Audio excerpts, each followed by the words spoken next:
Dans un décret lu par la télévision nationale ce mercredi 31 mai, le président de la transition, le colonel Mamadi Doumbouya, a rendu publiques les attributions, l'organisation et le fonctionnement de l'Agence nationale de sécurité sanitaire, ANSS.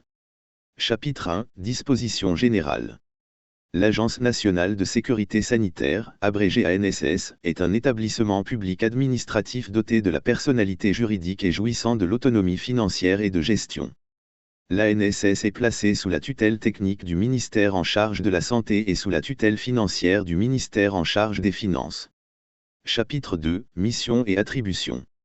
L'Agence nationale de sécurité sanitaire a pour mission de mettre en œuvre les orientations stratégiques du ministère en charge de la santé et de l'hygiène publique en matière de sécurité sanitaire.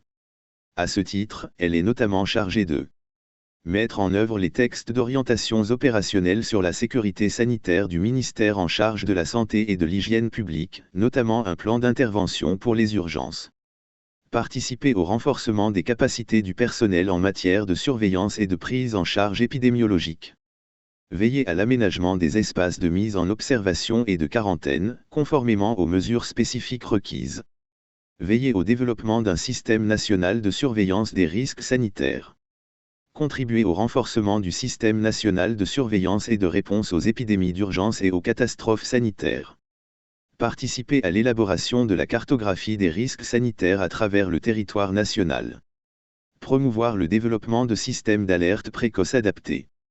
Participer à la riposte publique face à toutes les menaces attentatoires à la sécurité sanitaire humaine, animale et environnementale. Veiller à l'application du règlement sanitaire international. Le conseil d'administration de l'ANSS est composé de 11 membres. Un représentant de la primature. Un représentant du ministère en charge de la santé et de l'hygiène publique. Un représentant du ministère en charge de l'économie et des finances. Un représentant du ministère de la Défense nationale, service de santé des armées. Un représentant du ministère en charge de la sécurité.